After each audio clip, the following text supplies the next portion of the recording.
কালামুল্লাহ মাজিদে আল্লাহ তাআলা জানিয়ে দিয়েছেন 7 শ্রেণীর ব্যক্তিকে তিনি অপছন্দ করেন। কয় শ্রেণীর? আবার বলুন, কয় শ্রেণীর?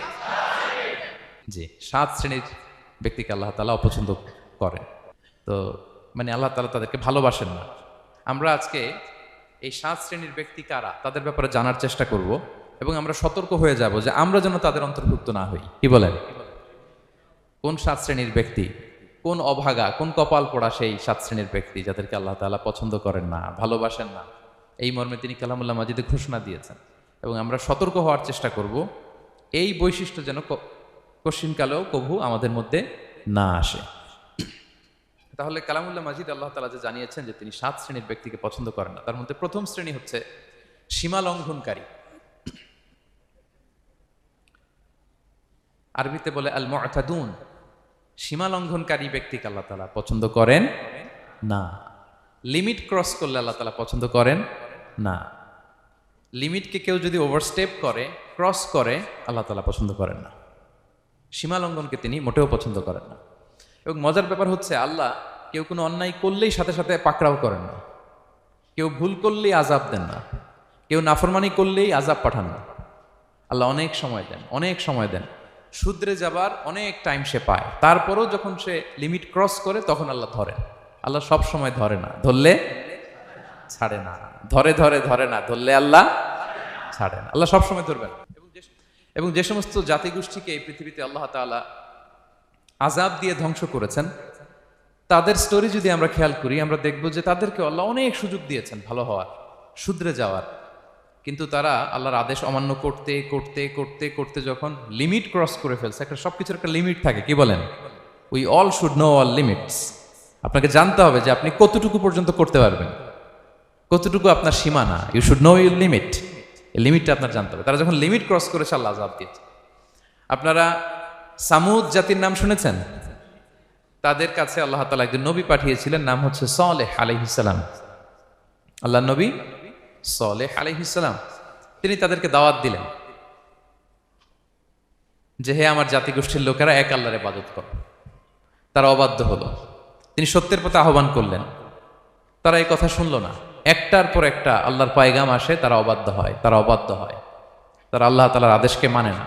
সবশেষে সামুদ গোত্র, তারা আবার খুব শক্তিশালী ছিল। তারা পাহাড় কেটে আর্কিটেকচার করে ডিজাইন করে কিভাবে আবাসন তৈরি করতে হয়, পাহাড়ি এলাকায়, মাউন্টেইন এলাকায় কিভাবে আবাসন তৈরি করতে হয়, এটার ব্যাপারে এক্সপার্ট ছিল।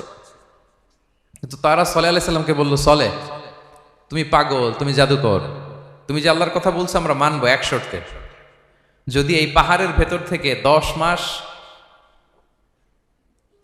গর্ভধারিণী একটা উট যদি বের করে আনতে পারো, এমন একটা শি ক্যামেল উট যদি বের করে আনতে পারো, যেই ওটের পেটের ভেতরে একটা বাচ্চা থাকবে এবং ওটটা পাহাড় থেকে বের হয়েই বাচ্চা ভূমিষ্ঠ করবে, এরপরে ওটের দুধ যেন আমরা খেতে পারি, তুমি যদি এটা দেখাইতে পারো তাহলে বুঝবো তুমি সত্য নবী। দোয়া করলেন, আল্লাহ আমার এই জাতি সামুদ, তারা তো চেয়েছে যে পাথর ভেতর থেকে যদি একটা উট বেরোয়, ওট যদি বাচ্চা দেয় আর দুধ দেয়, তাহলে তারা তোমাকে মেনে নেবে। আল্লাহ তুমি মেহেরবানি করে এই মিরাকেল, এই মুআজিজা তুমি তাদের দেখিয়ে দাও। আল্লাহ তাআলা দোয়া কবুল করলেন। হাজার হাজার মানুষের সামনে চাক্ষুষ দিবালোকের মুহূর্তে পাথর ভেঙে একটা উট বেরিয়ে এলো বিশাল আকৃতির, এবং 10 মাস গর্ভধারিণী উট, সাথে সাথে এই উট বেরিয়ে বাচ্চা প্রসব করলো এবং সাথে সাথে এই ওলান থেকে উটের দুধ বেরোতে লাগলো। হাজার হাজার লোক এটার ওলান থেকে দুধ নিয়ে তারা তৃপ্ত হলো। আচ্ছা, এই মুহূর্তে তাদের কি করা উচিত ছিল বলেন তো? আশহাদু আল্লা ইলাহা ইল্লাল্লাহ ওয়া আশহাদু আন্না মুহাম্মাদুর রাসূলুল্লাহ ওয়া আশহাদু আন্না সালিহান নাবিয়ুল্লাহ, এটা পড়া দরকার ছিল না? দরকার ছিল। কিন্তু তারা একের পর এক গোয়ার তুমি করতে করতে করতে করতে চাক্ষুষ দিনের বেলা এত বড় একটা মুআজিজা দেখার পরেও তারা অস্বীকার করলো। সাল্লাল্লাহু আলাইহি সাল্লাম বললেন, তোমরা তোমাদের ওয়াদা পূরণ করো। তারা বলল, তুমি বড্ড বড় জাদুকর, তুমি যেন তেন জাদুকর না, তুমি পাহাড়ের ভেতরে জাদু ঢুকাই ফেলছো। কি মনে হয় তারা লিমিট ক্রস করে ফেলছে না? এবার ক্রস করছে না? তারা সীমা লঙ্ঘন করে ফেলেছে। দে ক্রসড দেয়ার লিমিট। এবার তো আর ছাড় দেওয়া যায় না, কারণ আমি আপনাদের বলেছি শুরুতে যে আল্লাহ সব সময় ধরে না, কিন্তু যখন ধরে ছাড়ে না। আযাব চলে আসলো। কি আযাব? আর্থকোয়েক, রাজফা, পুরো ভূখণ্ড কেঁপে উঠলো। কেঁপে ওঠার সাথে সাথে সব মাটিতে পড়ে গেল। 2 নাম্বার আসলো সাউন্ড ওয়েভ, শব্দ নিনাদ, প্রচন্ড শব্দ তরঙ্গ। জিবরাইল আলাইহিস সালাম ওই এলাকার উপরে এসে এমন জোরে এক চিৎকার মারলেন, ওই চিৎকারে সামুদ গোত্রের প্রতিটি লোক কানের পর্দা ফেটে মুহূর্তের মধ্যে লাশ হয়ে জমিনে পড়ে রইল। Because they cross their limit, তারা তাদের লিমিট ক্রস করেছে। আর যারা লিমিট ক্রস করে, যারা সীমা লঙ্ঘন করে, তাদেরকে আল্লাহ তাআলা পছন্দ করেন না। আপনারা লূত আলাইহিস সালামের নাম শুনেছেন? উনি আল্লাহর একজন নবী ছিলেন। ওনাকে আল্লাহ তাআলা জর্ডান, বর্তমানে যে জর্ডান দেশ আছে সেখানে পাঠিয়েছিলেন। একটা কমিউনিটি ছিল সাদুম কমিউনিটি, ওই সাদুম কমিউনিটিতে তিনি এসেছিলেন। তিনিও দাওয়াত দিলেন, ইয়া কওমি ইবুদুল্লাহ মা লাকুম মিন ইলাহিন গায়রু, হে আমার কওমের লোকেরা আল্লাহর ইবাদত করো, আল্লাহকে মেনে নাও। ওরা অস্বীকৃতি জানালো, সত্যের পথে আহ্বান করলেন, অস্বীকৃতি জানালো। ওদের পাশ দিয়ে ক্যারাভেন যেত, কাফেলার লোকেরা ডাকাতি করত, ডাকাতির শাস্তির ব্যাপারে তিনি ভয় দেখালেন, তারা নিবৃত্ত হলো না। এমনকি তারা সমলিঙ্গের প্রতি যৌন আকর্ষণ বোধ করতো, নাউযুবিল্লাহ।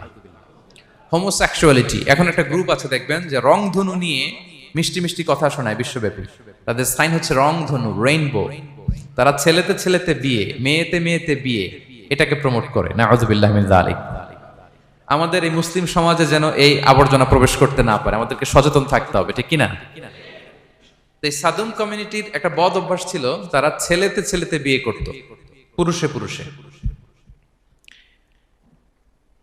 আল্লাহ নবী লূত আলাইহিস সালাম তাদেরকে বুঝালেন যে পৃথিবীতে কেউ এই পাপ কাজ করেনি।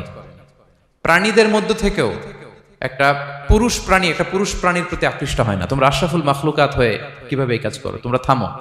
তিনি নানা ভাবে হৃদয় নিংড়ানো ভাষা দিয়ে দাওয়াত দিলেন, কিন্তু তারা মানল না। তারা এই পাপ কাজ করতেই লাগলো। আল্লাহ তাআলা ফেরেশতা পাঠিয়েছিলেন ওনার কাছে পুরুষের আকৃতিতে। তারা এই আল্লাহর পাঠানো ফেরেশতাদের সাথে এই অপকর্ম করার প্ল্যান করেছিল। তারা মনে করেছিল সাধারণ মানুষ, আসলে এগুলো ছিল কি আল্লাহর ফেরেশতা। তো আল্লাহর ফেরেশতার সাথে যেহেতু এরকম পাপ কাজের চিন্তা করেছে, তার মানে দে ক্রস দেয়ার লিমিট। কি বলেন? সীমা লঙ্ঘন করে ফেলছে। আযাব, পানিশমেন্ট তাদের জন্য অবধারিত হয়েছে। আল্লাহ তাআলা শাস্তি দিলেন। কি শাস্তি দিলেন? সিম্পল, জিবরাইল আলাইহিস সালাম এসে পুরো শহরটাকে উল্টায় ফেলে দিলেন। আল জাযাউ মিন জিনসিল আমাল, যে যেরকম পাপ করে তার শাস্তি এরকম। ওরাও স্বাভাবিক মানুষের যে নেচার, এটার উল্টায় ফেলছে। কি বলেন? পুরুষ আকৃষ্ট হবে, সেক্সুয়াল অ্যাট্রাকশন ফিল করবে নারীর প্রতি, নারী পুরুষের প্রতি। এই যে নেচারকে উল্টাইছে না, আল্লাহকে তোদের শহরটারে উল্টাই দিলাম। জিবরাইল আলাইহিস সালাম এসে পুরো সাদুম শহরটাকে আকাশে উঠিয়ে একটা আছাড় মারলেন, আপসাইড ডাউন। উপরের অংশ চলে গেল নিচে, সব মাটির অতল গহ্বরে।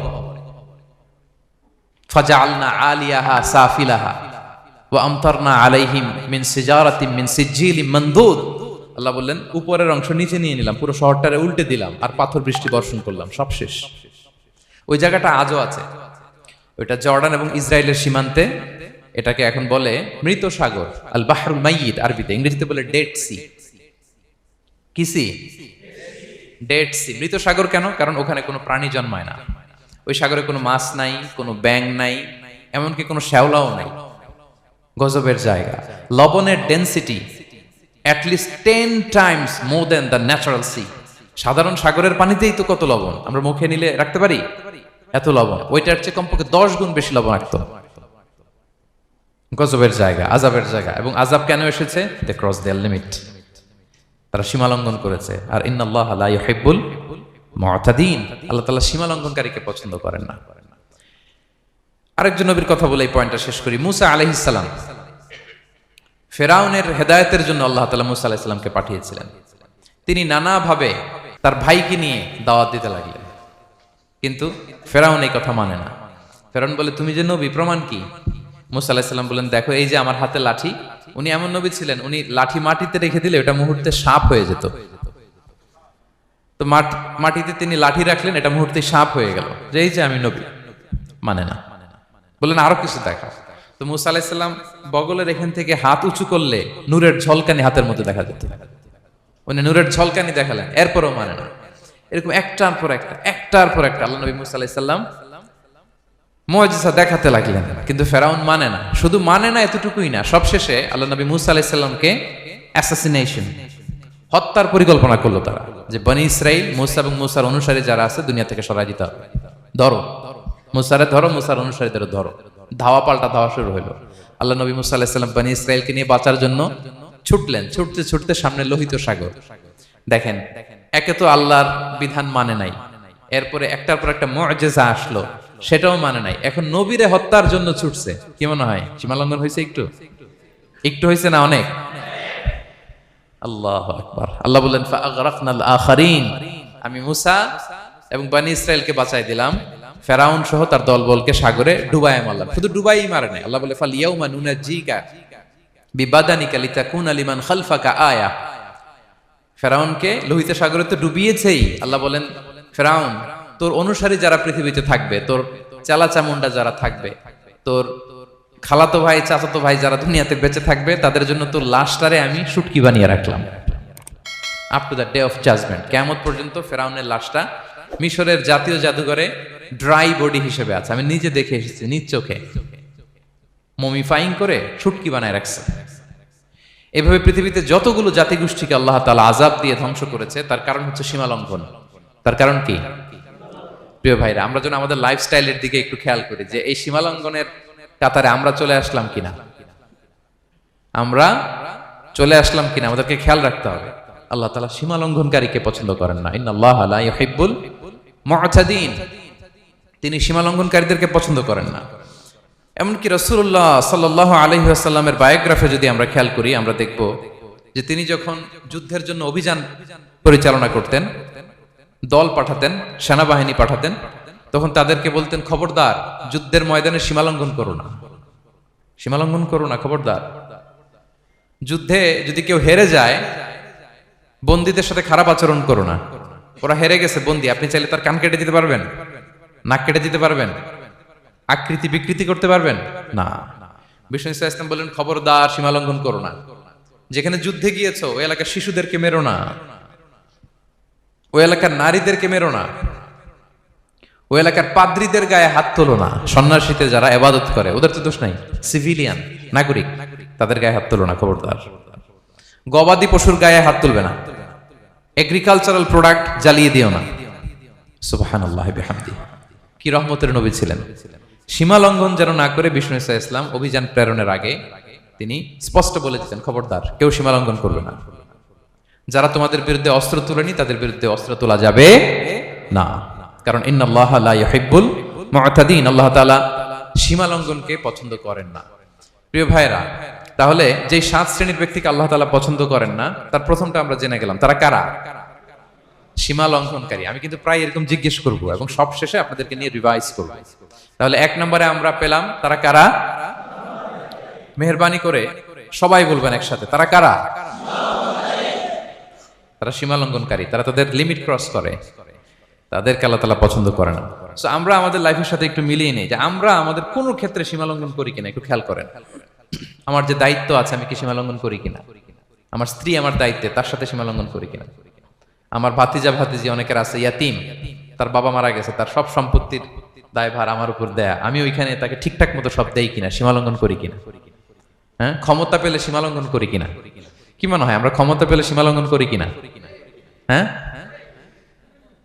করে করে হ্যাঁ, মানে যেইখানে ডাক্তারের কাছে যাই বলে ডাক্তার সাহেব আমার এইখানে ফোড়া, সারা দেহের যেই কোনো জায়গায় ধরতে পারেন, এইখানে ধরেন না, তো এইখানে না ধরলে ভালো হবে? ফোড়া যেখানে, ট্রিটমেন্ট তো ওইখানে দিতে হবে, কি বলেন? রোগ যেখানে ওষুধও সীমা লঙ্ঘন। দায়িত্ব পেলে আমরা সীমা লঙ্ঘন করি। এমনকি আমরা যারা ইবাদত করি, অনেকে ইবাদতেও সীমা লঙ্ঘন করি, ইবাদতেও না। ভারসাম্য থাকতে হবে, পরিমিতি বোধ থাকতে হবে। এবং মজার ব্যাপার হচ্ছে আল্লাহ তাআলা দোয়া এবং জিকিরের ক্ষেত্রে এই কথাটা উল্লেখ করেছেন যে তোমরা দোয়া জিকিরের ক্ষেত্রে সীমা লঙ্ঘন করো না। আল্লাহ তাআলা বলেন উদউ রাব্বাকুম তাদাররুআ ওয়া খুফিয়া ইন্নাহু লা ইউহিব্বুল মু'তাদিন, তোমরা আল্লাহকে ডাকো কেমন ভাবে? তাদাররুআ ওয়া খুফিয়া, সবিনয়ে গোপনে, সবিনয়ে ডাকো, চুপিসারে ডাকো, গোপনে গোপনে ডাকো, অল্প আওয়াজে ডাকো। কারণ কি? ইন্নাল্লাহা লা ইউহিব্বুল মু'তাদিন, আল্লাহ সীমা লঙ্ঘনকারীদেরকে পছন্দ করেন না। তাহলে আপনি যদি দোয়া করেন আল্লাহর কাছে, যখন জিকির করবেন বিনীতভাবে, চুপিসারে, সবিনয়ে, বিষ্ণু ইসা ইসলাম যেভাবে শিখিয়েছেন ওইভাবে জিকির করবেন। নাকি জিকির করতে করতে মানুষের কাঁধে উঠবেন? উঠবেন না?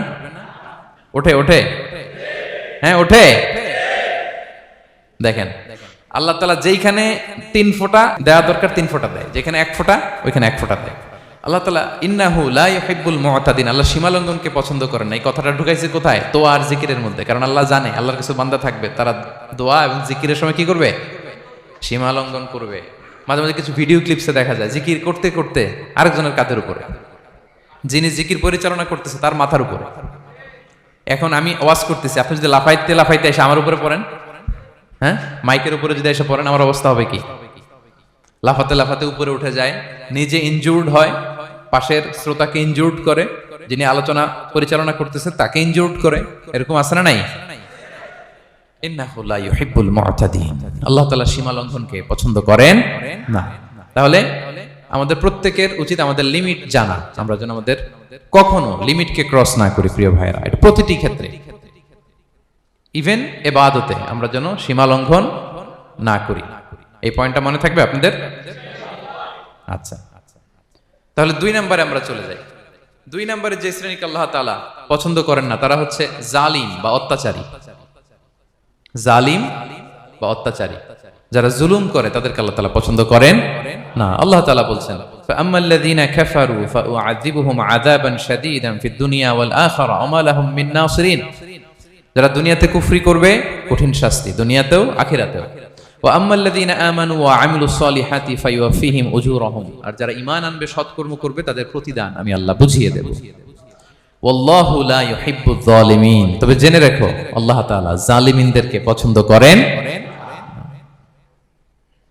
তাহলে 2 নম্বরে পাওয়া গেল কাদেরকে পছন্দ করে না? আপনি যদি কারো প্রতি জুলুম করেন তাহলে আপনি জালেম, সে হচ্ছে মাজলুম। সে কি? মাজলুম। মজলুম আপনার ক্ষমা না করলে আল্লাহ তাআলা আপনার ক্ষমা করবে না। মজলুম যদি ক্ষমা না করে আল্লাহ তাআলা কোশ্চিন কালো আপনাকে ক্ষমা করবে না। এজন্য জুলুম যেন আমরা কখনো না করি প্রিয় ভাইরা। জুলুম শুধু আল্লাহ তাআলা আমাদের উপরই হারাম করেনি, আল্লাহ নিজের উপর হারাম করছে। জুলুম শুধু আমাদের জন্যই হারাম না, আল্লাহর জন্য হারাম। আল্লাহ তাআলা বলেন হাদিসে কুদসিতে, ইয়া ইবাদি, হে আমার বান্দারা, ইন্নী হারামতু যুলমা আলা নাফসি, আমি জুলুমকে আমি আল্লাহ নিজের উপরে হারাম করেছি। ওয়া জাআলতুহু বাইনাকুম মুহাররামা, এবং এই জুলুমকে তোমাদের উপর হারাম করেছি। ফালা তাযালামু, তোমরা একে অপরের উপর জুলুম করো না। জুলুম শুধু আমাদের উপরই হারাম না, আল্লাহ নিজের উপরও হারাম করেছেন। তাহলে জুলুমের সাথে কি মুমিনের কোনো সম্পর্ক থাকতে পারে? পারে না। এবং আল্লাহ তাআলা কখনো কোনো বান্দার উপর জুলুম করেন না। ওয়া আন্নাল্লাহা লাইসা বিযাল্লামিন লিল আবিদ, তিনি তার বান্দার উপর জুলুম করেন না। কোনোভাবেই যেন জুলুম না হয়ে যায়, এজন্য আল্লাহ তাআলা কিয়ামতের দিন মাওয়াজিনাল কিসত, ন্যায়ের মানদণ্ড তিনি প্রতিষ্ঠা করবেন, যাতে একটু ভুল না হয়ে যায়, জুলুম না হয়ে যায়। আমরা মাঝে মাঝে যে দোকান থেকে বস্তায় বস্তায় চাল নিয়ে আসি না, চাল দেখা যাবে যে 1 মণ চাল হয়তো সামান্য একটু কম হইতে পারে, সামান্য একটু বেশি হইতে পারে, এরকম হয় না? দেখবেন যে দিছে 10 কেজি, বাসায় এসে দেখবেন যে 10 কেজির চেয়ে একটু বেশি, একটু সামান্য বেশি কয়েক গ্রাম, অথবা 10 কেজির চেয়ে সামান্য কয়েক গ্রাম কম, এরকম হয়ে যায় না? মানুষ তো আমরা, কি বলেন? কিন্তু আল্লাহর নিক্তি পাল্লায়, মিজানের পাল্লায় এরকম হবে নাকি? হবে? হবে? আল্লাহ বলে না, মাওয়াজিনাল কিসত, ন্যায়ের মানদণ্ড সেটা। ফামাইয়া আমাল মিসকালা যাররাতিন খায়রান ইয়ারা, যাররা পরিমাণ ভালো করেছো তো সেটাও ওজন দেয়া যায় ওই পাল্লায়। সুবহানাল্লাহ পড়বেন না? ওমাইয়া আমাল মিসকালা যাররাতিন শাররান ইয়ারা,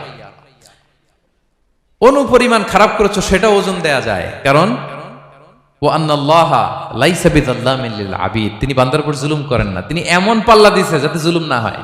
আমাদেরটাই ভুল হয়ে যেতে পারে, ওনারটাতে ভুল হলে চলবে না, কেউ জিতে যাবে, ঠকে যাবে, কি বলেন? জাররা কাকে বলে? জাররা, জাররা মানে এত ছোট জিনিস, এত ক্ষুদ্র জিনিস যেটা খালি চোখে দেখা যায় না। বাংলাদেশের উদাহরণ দিলে বুঝতে পারবেন ভালো। বাংলাদেশের শীতের সিজনের কথা মনে আছে আপনাদের? না মালয়েশিয়া এসে সব খাই ফেলাইছেন? হ্যাঁ, মালয়েশিয়া তো সারা বছর গরম, সারা বছর বৃষ্টি, শীত হয় না। তো বাংলাদেশের শীতের সিজনে টিনের ঘর যাদের থাকে, মনে আছে কিনা জানি না আপনাদের, ওই টিনের চালে যদি ছিদ্র থাকে, শীতের দিন টিনের চালে যদি ছিদ্র থাকে, তাহলে মাঝে মাঝে দেখবেন ওই চিকন ছিদ্রটা দিয়ে সূর্যের একটা আলো ঘরের ভিতরে ঢুকে। মনে পড়ে?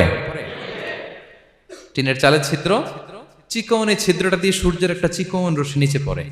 তো ওইটার কাছে গেলে দেখা যায় ওই আলোটার মধ্যে পাতলা কি কি যেন ধুলাবালি উঠতেছে। এটা আবার অন্য জায়গায় দেখা যায়, এমনি দেখা যায় না, কিন্তু ওইটার কাছে গেলে দেখা যায় এই আলোটা যেই বরাবর আসছে এইখানে কিছু ক্ষুদ্র ছোট ধূলিকণা, ডাস্ট ঘুরে বেড়ায়। আল্লাহ বলে এইটার নাম হচ্ছে যাররা। ফামান ইয়ামাল মিসকালা যাররাতিন খাইরান ইয়ারা। এই ডাস্ট উড়ে বেড়ানো ছোট্ট ধূলিকণা যেটা খালি চোখে দেখা যায় না, এতটুকু ভালো যদি করো সেটাও সেই মিজানের পাল্লায় ওজন দেয়া যায়। এতটুকু খারাপও যদি করো সেটাও সেই মিজানের পাল্লায় ওজন দেয়া যায়। আল্লাহু আকবার। তিনি তার বান্দার উপর জুলুম করেন না। জুলুম তিনি নিজের উপর হারাম করেছেন, আমাদের জন্য কি করেছেন? হারাম করেছেন। এবং বিষ্ণু ইসলাম আরো ভয়ঙ্কর কথা বলেছেন। তিনি বলেছেন, মান যালামা কিদা শিবরিন মিনাল আরদি তুবিকাহু মিন সাবঈ আরাদিন। কেউ যদি জুলুম করে তার ভাইয়ের 1 বিঘত পরিমাণ জমিন খায়। 1 বিঘত চিনেন তো? এই যে আমার এই আঙ্গুল থেকে এই আঙ্গুলটা, এটা টান টান করলে যতটুকু জায়গা এটার বলে 1 বিঘত। শিবের আরবিতে বলে শিবের। হ্যাঁ, মান যালামা কিদা শিবর। বিষ্ণু বলেন এই 1 শিবর 1 বিঘত জমি যদি কেউ অন্যায়ভাবে জুলুম করে তার ভাইয়ের কাছ থেকে খায়, কিয়ামতের দিন তুবিকা আলাইহি সাবউ আরাদিন, এই 7 জমিনকে আল্লাহ তাআলা তার ঘাড়ে চাপাবে। খা এবার খা। অন্যের জমি খাওয়ার এত শখ ছিল, এবার 7 জমিন ঘাড়ে কর। কিয়ামতের ময়দানে আপনার দেহটারে বিশাল আকৃতির করা হবে, এই 7 জমিনকে আপনার কাঁধে তুলে দেওয়া হবে। এজন্য আমরা অন্যের রাইটস, অধিকার যেন নষ্ট না করি, কারো উপর যেন জুলুম না করি, কোনোভাবেই না। আমরা নানাভাবে এই জুলুমটা করি। আমরা প্রায় দাদার সম্পত্তি থেকে ফুফুদেরকে বঞ্চিত করি, বাবার সম্পদ থেকে বোনদেরকে বঞ্চিত করি। হ্যাঁ, নিজের ভাই আরেক ভাইকে, আপন ভাই ভাইকে বঞ্চিত করে, জুলুম করে। এরকম দৃশ্যপট আমাদের সমাজে আছে না নাই বলেন তো? কিয়ামতের দিন আল্লাহর সুপ্রিম কোর্টের কাঠগড়ায় হিসেব দিতে হবে। আর এই জালিমদেরকে আল্লাহ তাআলা পছন্দ করেন না। এবং সবচেয়ে ভয়ঙ্কর ব্যাপার হচ্ছে, আপনি যখন কারোর উপর জুলুম করেন, ওই মাজলুম আর আল্লাহর মাঝখানে কোনো ফারাক থাকে না। আল্লাহ ওই ফারাকের পর্দা উঠায় নাই। বিষ্ণু বলেন, ইত্তাকি দাওয়াতাল মাজলুম, তোমরা মজলুমের বদদোয়াকে ভয় করো, খবরদার। কারণ ফাইন্না লাইসা বাইনাহু ওয়া বাইনাল্লাহি হিজাব, তার আর আল্লাহর মাঝে কোনো পর্দা থাকে না। দোয়া করলেই ওটা আরশে যেয়ে কবুল হয়ে যায়। আল্লাহ তাআলার চারিপাশে অনেক পর্দা আছে। কেউ কেউ বলে 70,000 নূরের পর্দা। 70,000টা সহিহ হাদিস দ্বারা সাব্যস্ত না, কিন্তু অসংখ্য অগণিত পর্দা, এবং পর্দাও এটা নূরের পর্দা। আচ্ছা বলেন তো, জানলা দিয়ে বাইরের আলো ঠেকাতে আমরা দেয়ালে জানালায় কি লাগাই? পর্দা লাগাই। পর্দাটা কিসের তৈরি? মোটা কাপড়ের, যাতে করে ওই আলো না আসে। কিন্তু আল্লাহর চারদিকে যে পর্দা, ওই পর্দাটা কিসের? নূরের আলো। ওনার পর্দাই আলো দিয়ে তৈরি। সুবহানাল্লাহ বললেন না? বিষ্ণু বলেন, ইত্তাকি দাওয়াতাল মাজলুম, মজলুমের বদদোয়াকে ভয় করো। ফাইন্না লাইসা বাইনাহা ওয়া বাইনাল্লাহি হিজাব, কেউ যখন মজলুম হয়ে কেঁদে বদদোয়া করে, তার আর আল্লাহর মাঝে ওই পর্দা থাকে না। বদদোয়া করছে, ডাইরেক্ট কবুল। খবরদার আমার পেনাঙ্গের ভাইয়েরা, আমরা যেন জালিম না হই। In it's any form, operation in it's any form, যেই কোনো ভাবে, যেই কোনো ক্ষেত্রে, যেই কোনো ধরনের হইতে পারে জুলুম। কাউকে আপনি ছোট্ট কোনো কাজে ঠকালেন, বন্টন নীতিতে ঠকালেন, হ্যাঁ, জমি মেরে দিয়ে ঠকালেন, আমানত মেরে দিয়ে ঠকালেন, ইন ইটস এনি ফর্ম যদি জুলুম করে থাকেন, খবরদার। মজলুমের কান্না কখনো বৃথা যায় না। মজলুমের কান্না কখনো বৃথা যায় না। জীবনের কোনো না কোনো সময়ে এর প্রায়শ্চিত্ত আপনাকে করতে হবে। জীবনের কোনো না কোনো সময়ে এর প্রায়শ্চিত্ত করে আপনাকে মরতে হবে। তাহলে কোন বিশ্বাসী কি জালিম হতে পারে? কারণ ইন্নাল্লাহা লা ইউহিব্বুল যালিমিন, আল্লাহ তাআলা জালিমদেরকে পছন্দ করেন না। তাহলে জুলুমের সাথে আমাদের কোনো সম্পর্ক আছে? হ্যাঁ, কোনো সম্পর্ক আছে। তাহলে 2 শ্রেণীর ব্যক্তির কথা আমরা জানলাম যাদেরকে আল্লাহ পছন্দ করেন না। 1 নাম্বার, প্রথমটা কি ছিল? সীমা লঙ্ঘনকারী, লিমিট যে ক্রস করে, ইন্নাল্লাহা লা ইউহিব্বুল মুআতাদিন। 2 নাম্বার কি জানলাম? হ্যাঁ, জালিম, অত্যাচারী, অপ্রেসর। অপ্রেসরকে আল্লাহ তাআলা পছন্দ করেন না। তাহলে এই 2টারে আমরা নো বলে দিলাম আজকের কনফারেন্স রুমে। আওয়াজ করে বলেন তো সবাই, নো। এই লিমিট ক্রস আর জুলুম, নো, চলে গেছে, খালাস। এবার 3 নম্বরে দেখি আল্লাহ কাদেরকে পছন্দ করেন না। 3 নম্বরে আল্লাহ তাআলা অহংকারী, দাম্ভিক লোককে পছন্দ করেন না। অহংকারী, আমাদের তো অহংকার নাই না? আছে? অহংকার আছে? কিসের অহংকার বলেন? টাকার, আর ক্ষমতার, আর সৌন্দর্যের, আর হ্যাঁ পাওয়ার, সোশ্যাল পাওয়ার। এই যে অহংকার, অহংকারের খাঁচা থেকে মুক্ত রাখো আমাদেরকে তুমি প্রভু হয়ে, পড়েন আমিন। এটা একটা ভয়ঙ্কর খাঁচা। আচ্ছা, অহংকার করার আমাদের আছে কি বলেন তো? কিছুই নাই। আল্লাহ বলে ওয়া খুলিকাল ইনসানু দাঈফা, তোমাদেরকে আমি দুর্বল করে তৈরি করছি। আমরা দুর্বল, শুধু দুর্বল না, দুর্বলের ঘরের দুর্বল। আমার বাপ ছিল দুর্বল, আমার দাদা ছিল দুর্বল, আমরা 14 গোষ্ঠী কি? হাল আতা আলাল ইনসানি হিনুম মিনাদ দাহরি লাম ইয়াকুন শাইআম মাযকুরা। আল্লাহ বলেন একটা সময় ছিল উল্লেখ করার মতো তোমার কিছুই ছিল না। আজকে তো এত লম্বা চড়া মানুষ, আমরা কিছুই ছিলাম না। আমার বর্তমানে বয়স চলে 36, 37। তো আজ থেকে 37 বছর আগে আমি কি ছিলাম? আমার অস্তিত্বই ছিল না, আমার কোনো নাম ছিল না, আমার কোনো গ্রাম ছিল না, আমার কোনো অ্যাড্রেস ছিল না, আমার কোনো পরিচিতি ছিল না। আজ থেকে আরো 37 বছর পরে একটু খেয়াল করেন তো, এখন তো 37, আরো 37 ধরেন বাঁচলাম।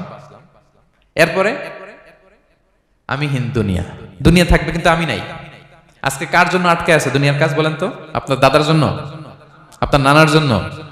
তো আপনাকে লাগে কেন? আপনাকে লাগে? লাগে না তো আমাকে। আমি দুনিয়া, একদিন কিছুই ছিলাম না।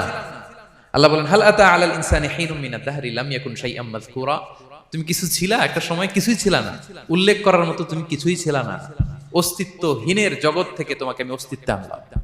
তোমার বাবার পৃষ্ঠদেশ থেকে তোমার মায়ের গর্ভাশয়ে আমি তোমাকে ফেললাম। সেখানে আমি আল্লাহ তোমাকে একটু একটু করে তিলে তিলে বড় করলাম। 9 মাস 10 মাস পরে মায়ের পেট থেকে দুনিয়াতে তুমি আসলে। দেখেন তো দুনিয়ায় আসার পর আমাদের অবস্থাটা কি? কাপড় নাই, চোপড় নাই, এভাবে চলে আসছি।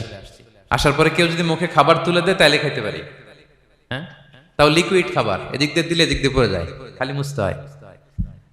মেহমান একজন এসে আদর করে কোলে নিচে পেশাব করে দিছি ভরাইয়া, আছে না নাই? হয়েছে না, হয়েছে না এরকম? আদর করে একটা কোলে নিছেন, এখনই না ডায়াপার আসছে মিয়া। আজ থেকে 10 বছর আগে এগুলো ছিল নাকি? প্যাম্পাস ডায়াপার ছিল, এই কাঁথা টাতা নিয়ে কোলে নেওয়া লাগতো, তারপরে দিছে ওদিক দিয়ে, জামা টামা ভিজে শেষ। ইভেন রাসূল সাল্লাল্লাহু আলাইহি ওয়াসাল্লামের কোলেও এরকম বাচ্চারা পেশাব করে দিছে, এরকম হাদিস আছে। আদর করে মায়েরা বাবারা আসলেই তো তার বাচ্চাকে রাসূল সাল্লাল্লাহু আলাইহি ওয়াসাল্লাম কোলে দিতেন, পেশাব করে দিতেন। তো কার কোলে উঠছে এটাও জানি না, পেশাব করে ভরাই দিচ্ছে। পেশাব পায়খানা করে 6 লাভ। লিকুইড দিলে খেতে পারি, শক্ত কিছু খেতে পারি না। এই তো আমি, এই তো আমার ক্ষমতা। একজন যে বললেন ক্ষমতার অহংকার, এই তো ক্ষমতাটা তো এতটুকু। এরপরে যখন জোয়ান হয়েছে, এখন তো জোয়ান, এখানে একটা ভূমিকম্প হইলে কি অবস্থা হবে বলেন তো জোয়ানদের? হ্যাঁ, কাঁপতে কাঁপতে সব শেষ। একটা ভূমিকম্প, একটা তুফান হলে ওটার বিরুদ্ধে দাঁড়াতে পারি না। একটা তুফান, রাস্তায় টায়ার পাংচার হলে লাফ দিয়ে উঠি। ক্ষমতা আমার, আমার নাকি ক্ষমতার অহংকার। কি দুর্বল আমরা, হ্যাঁ? কুকুর আমাদেরকে কামড় দিলে আমরা কুকুরের কামড়ও দিতে পারি না, ঠিক কিনা? মশা যে কামড়া, এটা ধরতে না পারলে কিছু করতে পারি? কামড় মাইরা দিছে দৌড়। বল্লা পোকা এসে যদি কামড় দিয়ে দৌড় দিয়ে কিছু করতে পারেন? তো কিসের কিসের ক্ষমতা আপনার? এরপর আবার যদি 70-80 বছর হায়াত পাই, আবার আগের মতো যেখানে বসি ওইখানেই ডাইরেক্ট, আছে না নাই? বয়স যখন 80 হয়ে যায় আর থাকে শরীরের কন্ট্রোল, আবার যেখানে বসে ওইখানেই পেশাব পায়খানা। খাবার দিলে খাইতে পারি, পিঠটা বাঁকা হয়ে কুজু হয়ে গেছে, এর নাকি আবার অহংকার। সাজে অহংকার, সাজে অহংকার, সাজে একজনের। আওয়াজ করে বলতে হবে তিনি কে? 3 নম্বরে অহংকার দাম্ভিককে আল্লাহ পছন্দ করেন না। প্রিয় ভাইরা, আল্লাহ বলেন কারুনের ঘটনাকে আল্লাহ এখানে এনেছেন। আল্লাহ বলেন ইন্না কারুনা কানা মিন কওমি মূসা। কারুন ছিল মুসা আলাইহিস সালামের কওমের লোক, মুসা আলাইহিস সালামের কাজিন ছিল মূলত। কারুন নামে একজন সম্পদশালী ছিল। মিশরের রাজধানী কায়রো থেকে 100 কিলো দূরে ফাইয়ুম নামে একটা জেলা আছে, ওখানে তার বাড়ি ঘর। আমি দেখে এসেছি, কয়েকবার গিয়েছে। তো ফাবাগা আলাইহিম, সে মানুষের উপর চড়াও হলো। ওয়া আতাইনাহু মিনাল কুনুজি মা ইন্না মাফাতিহাহু লাতানু বিল উসবাতি উলিল কুওয়া। আল্লাহ বলেন এই কারণকে আমি এত সম্পদ দিয়েছি, এত বেশি ছিল তার সম্পদ, সম্পদগুলো যে সে আলমারির ভিতরে রাখতো, ওই আলমারির যে চাবি হইতো, এই চাবিগুলোরে ওজন করার জন্য, কাঁধে নেওয়ার জন্য 10 জন পেশি শক্তি পুরুষ লাগতো। আলমারি রাখার জন্য না, কি রাখার জন্য? আলমারি ভর্তি যে সোনা দানা গহনা, ওইটা যে চাবি, ওই চাবিগুলা বহন করতে একদল পেশি পুরুষ লাগতো, এত সম্পদ। তো তাকে এলাকার লোকেরা বলেছিল খলালাহু কওমুহু লা তাফরাহ, হে কারণ তুমি গর্ব করো না। কারণ তাকে বলছিল মুসা আলাইহিস সালাম যাকাত দাও, সে বলতেছে আমি যাকাত দিব কেন, এই সম্পদ তো আমার। ইন্নামা উতিতুহু আলা ইলমিন ইনদি, আমি আমার বুদ্ধি খাটায় এই সম্পদ কামাইছি, আমার সম্পদ আমি খাবো, আমি যাকাত দিব কেন? আল্লাহ বলেন ইন্নাল্লাহা লা ইউহিব্বুল ফারিহিন, কারণ তুমি অহংকার করলে আমি আল্লাহ অহংকারকে বরদাস্ত করি না, অহংকারীদেরকে আমি আল্লাহ পছন্দ করি না। আমি অহংকারকে পছন্দ করি না, অহংকারকে আল্লাহ তাআলা পছন্দ করেন না। কি হয়েছিল কারণের নসিবে? আল্লাহ বলেন ফাখাসাফনা বিহি ওয়া বিদারিহিল আরদ ফামা কানা লাহু মিন ফিআতি ইয়ানসুরুনাহু মিন দুনিল্লাহ ওয়া মা কানা মিনাল মুনতাসিরিন। আল্লাহ বলেন সে যখন অহংকার দেখালো, আমি কারুনকে আর কারুনের সব সম্পদ মাটির ভেতরে দাবিয়ে দিলাম, মুহূর্তেই দাবিয়ে দিলাম। সহিহ বুখারীতে এসেছে ইয়াতাজালজালু ফিল আরদ, প্রতিদিন এক বিঘত করে কারণ জমিনের ভিতরে যেতেই থাকবে, যেতেই থাকবে, যেতেই থাকবে কিয়ামতের আগ পর্যন্ত। আল্লাহু আকবার। কারণ অহংকার করেছিল। আল্লাহ বলে আমি অহংকারীদের পছন্দ করি না। সূরা লোকমানে আল্লাহ বললেন ওয়ালা তুসাইর খাদ্দাকা লিন-নাস, মানুষ থেকে মুখ ফিরিও না। ওয়ালা তামশি ফিল আরদা মারাহা, জমিনে অহংকার ভরে হেঁটো না। ইন্নাল্লাহা লা ইউহিব্বু কুল্লা মুখতালিন ফখুর, আল্লাহ তাআলা অহংকারীদেরকে, দাম্ভিকদেরকে পছন্দ করেন না। এই যে আমি বলছি যে 7 শ্রেণীর লোককে আল্লাহ পছন্দ করেন না, এটা আমার মন গড়া বানানো কথা। প্রতিটি কথার পেছনে কোরআনের যুক্তি আছে। কোরআনে আল্লাহ তাআলা বলছেন আল্লাহ অহংকারীদেরকে পছন্দ করেন না।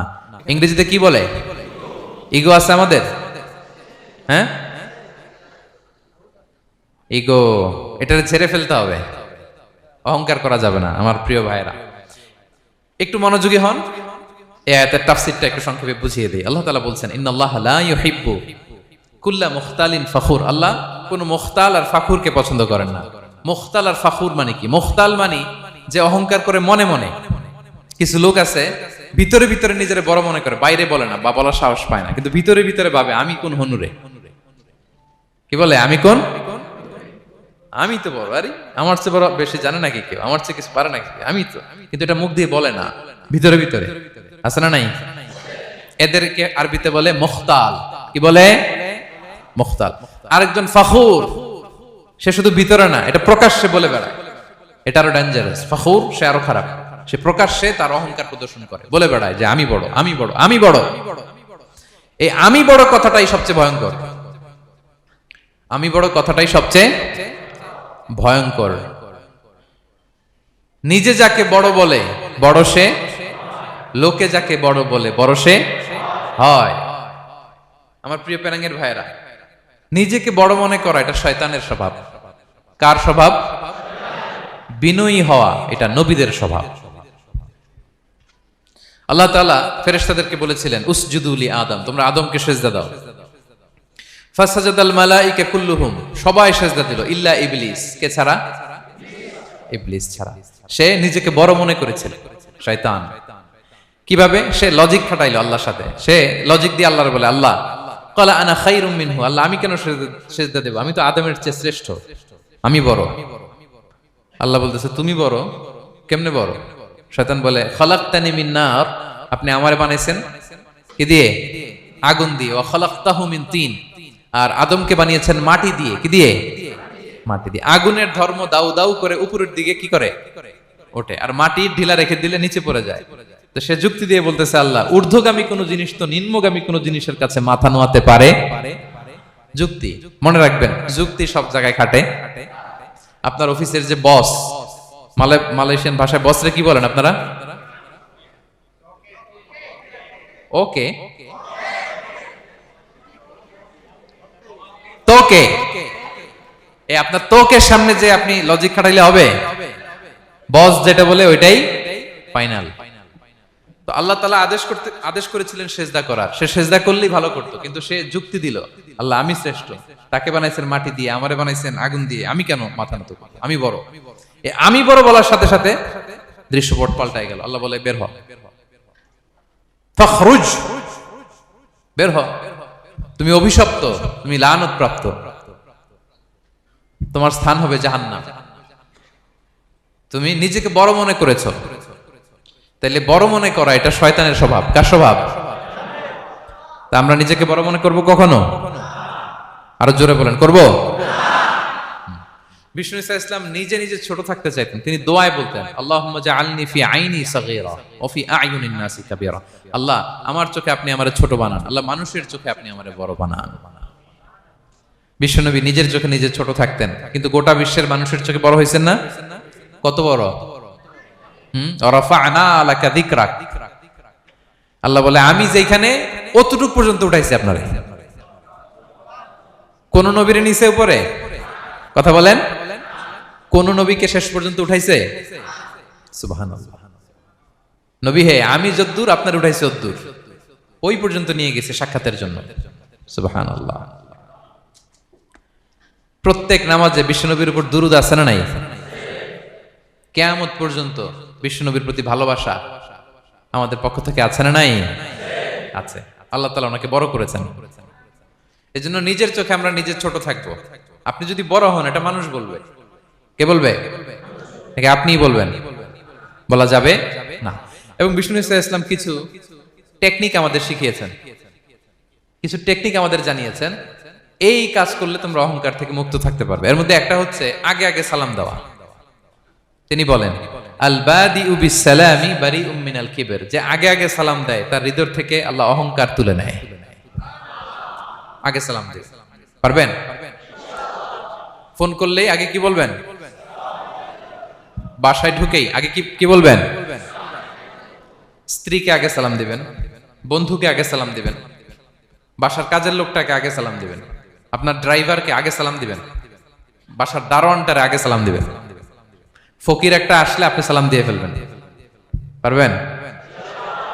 হৃদয় থেকে অহংকার ফেলে দিবে কে? আগে আগে আমরা সালাম দিব। এবং তার চেয়ে ভয়ঙ্কর কথা হচ্ছে, বিষ্ণু ইসলাম বলেন যে, লা ইয়াদখুলুল জান্নাতা মান কানা ফি কলবিহি মিসকালু হাববাতি খারদাল মিন কিবর, যার হৃদয়ে সরিষার দানা পরিমাণ অহংকার থাকে, ওই ব্যক্তি কশিনকালেও আল্লাহর জান্নাতে প্রবেশ করার সুযোগ পাবে না। কশিনকালেও পাবে না। এর কারণ অহংকার আল্লাহর চাদর। অহংকার কার চাদর?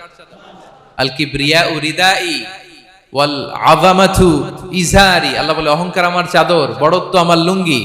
যে এগুলো ধরে টান দেয় তারে আমি জাহান্নামে নিক্ষেপ করব। ফালা উবালি, ফালা উবালি, আই ডোন্ট কেয়ার। আমি ওদিকে কেয়ার করি না, আমি তারে জাহান্নামে ফেলবো। সো অহংকার আমাদের সাজে না। আমি শুরুতেই তো বললাম, আমাদের লাইফ সার্কেলটা একটু দেখাইলাম না যে ছিলাম কই? অস্তিত্বহীন থেকে দয়া করে মায়া করে তিনি আমাকে অস্তিত্বে এনেছেন। কত ছোট্ট, কত ক্ষুদ্র, কত নগণ্য, কত দুর্বল ছিলাম আমরা। আবার যৌবনের একটা পিরিয়ড কাটিয়ে, যৌবনের সময় তো কতটা দুর্বলতা বললাম, আবার সে দুর্বল, মানে দুর্বল থেকে দুর্বল। এই হচ্ছে আমাদের লাইফ স্টোরি, লাইফ হিস্ট্রি। তাহলে অহংকার আমাদের সাজে। অহংকার তার সাজে যার কোনো ক্ষয় নাই, যার কোনো লয় নাই, যার কোনো অভাব নাই। হ্যাঁ, গোটা বিশ্ব তার মুখাপেক্ষী, তিনি কারো মুখাপেক্ষী না, ঠিক কিনা? গোটা বিশ্ব তার কাছে ঠেকা, তিনি কারো কাছে ঠেকা না, ঠিক কিনা? গোটা বিশ্ব তাদের সার্ভাইভালের জন্য তার প্রতি মুখ থুবড়ে পড়ে থাকে, তিনি কারোর জন্য বসে থাকা লাগে। অহংকার সাজে তার। আর এই আল্লাহর অহংকারের চাদর ধরে যে টান দেয়, আল্লাহ বলে, ওরা আমি জাহান্নামে ফেলবো, আর তাদেরকে আমি পছন্দ করি না। আল্লাহ তাআলা অহংকারীদেরকে পছন্দ করেন না। তাহলে অহংকারকে আমরা না বলে দিব, নো বলবো। নো, আওয়াজ করে বলেন নো। শুধু মুখে মুখে নো নাকি অন্তর থেকে? এই তো আজকের দিওয়ান কুলিয়ার বাইরে ফেলে দিছে আমরা অহংকার। কি বলেন পেনাঙ্গের ভাইরা? আর অহংকার করব? আপনি বিনয়ী হন। মান তাওয়াদা তারাফা। বিষ্ণুই বলেন, যে নিচু হয় আল্লাহ ওর টাইনা উঁচু করে। আপনি বিনয়ী হবেন, আল্লাহ আপনার উঁচু করবে। আর আপনি উঠতে চাবেন, এক থাপ্পড় মেরে জমিনে আল্লাহ মিশাই দিবে। এজন্য বড়ত্ব, দাম্ভিকতা এটা আল্লাহর পোশাক। আমরা যেন তার পোশাক ধরে টান না দেই। এই পয়েন্টটা কি সবার কাছে ক্লিয়ার? আচ্ছা, কয়টা গেল? এক নম্বরে কি ছিল? হ্যাঁ, সীমা লঙ্ঘনকারীকে আল্লাহ তাআলা পছন্দ করেন না। দুই নাম্বার, এই তো মনে রাখছেন, মাশাআল্লাহ, অনেক এনার্জেটিক অডিয়েন্স, খেয়াল রাখছে। আর শুরুতে বলছিলাম তো, মনে রেখে দিছে, এজন্য যে ধরবে তো মাঝখানে। আচ্ছা, জালিমকে আল্লাহ পছন্দ করেন না। এইমাত্র যেটা বললাম 3 নাম্বার, অহংকারী ব্যক্তিকে আল্লাহ পছন্দ করেন না। 4 নাম্বার হচ্ছে অপচয়কারী বা অপব্যয়কারী। অপচয়কারী বা অপব্যয়কারী, এই শ্রেণীর ব্যক্তিকে আল্লাহ তাআলা পছন্দ করেন। আল্লাহ বলেন কুলু ওয়াশরাবু ওয়ালা তুসরিফু, তোমরা খাও পান করো কিন্তু ওয়ালা তুসরিফু, তোমরা অপব্যয় করো না। ইন্নাহু লা ইউহিব্বুল মুসরিফিন, আল্লাহ তাআলা অপব্যয়কারীকে পছন্দ করেন না। অপচয়, প্রয়োজন নাই তারপরেও খরচ, অপ্রয়োজনীয় খরচ, এটা আল্লাহ পছন্দ করেন না। ইভেন কি দানের ক্ষেত্রেও আপনি যে দান করবেন, এখানেও ভারসাম্যপূর্ণ দানের কথা বলা হয়েছে। আল্লাহ বলছেন ওয়াল্লাযীনা ইযা আনফাকু লাম ইউসরিফু ওয়া লাম ইয়াকতুরু ওয়া কানা বাইনা যালিকা কাওয়ামা, যারা দান করে, দানের ক্ষেত্রে কৃপণতাও করেন আবার সব দিয়ে দেন। যেমন আপনার ছেলের স্কুলের বেতন দিতে হবে, ফ্যামিলির খরচ আছে, এটা আছে সেটা আছে, কিন্তু আপনি বেতনে সব দিয়ে দিলেন একজনকে, তো আপনি চলবেন কেমনে? দেয়া যাবে না, ভারসাম্যপূর্ণ হয় নাই, ভারসাম্যপূর্ণ হইতে হবে। তাহলে অপচয়টা আল্লাহ তাআলা পছন্দ করেন না। এবং বিষ্ণু ইসলাম ইসলাম বলেছেন কুলু ওয়াশরাবু, খাও পান করো, ওয়া তাসাদ্দাকু, দান করো, ওয়ালবাসু, যা মনে চায় পরিধান করো। ভালো পোশাক পরিধান করে আপনি আল্লাহ শুকর করবেন, কোনো অসুবিধা নেই, কিন্তু শর্ত হচ্ছে মা লাম ইউখালিতুহু ইসরাফ, এটার মধ্যে কোন ধরনের অপচয় অপব্যয় থাকতে পারবে, আও মাখিলা, অথবা বড়ত্ব থাকতে পারবে না। তাহলে 4 নম্বরে আমরা জানলাম যে অপচয়কারীকে আল্লাহ তাআলা পছন্দ করেন না। শুধু এখানেই শেষ না, আল্লাহ তাআলা অপচয়কারীকে শয়তানের ভাইয়ের সাথে তুলনা করেছেন। কার ভাই? আল্লাহ বলেন ওয়ালা তুবাদদির তাবদীরা, তোমরা অপচয় করো না, কারণ ইন্নাল মুবাদদিরিনা কানু ইখওয়ানাশ শায়াতিন, অপচয়কারী কার ভাই? ওয়া কানা শাইতানু লিরাব্বিহি কাফুরা, শয়তান তার প্রভুর ব্যাপারে অকৃতজ্ঞ। তাহলে আমরা জানলাম অপচয়কারী কার ভাই। আচ্ছা বলেন তো, বুঝে শুনে উত্তর দিন, যিনি শয়তানের ভাই উনি নিজেও একটা কি? বলে ফেলছেন আপনারাই, আমি আর কি বলবো। যারা আল্লাহ শয়তানের ভাই বানাইছে ও নিজেও একটা কি? তাহলে এটা যেন আমরা না করি, আমরা যেন পরিমিতি বোধ যেন আমাদের ব্যয়ের ভেতরে থাকে। এই আয়াতগুলোতে আমরা 2টা শব্দ পাই, একটা ইসরাফ আর একটা তাবযীর।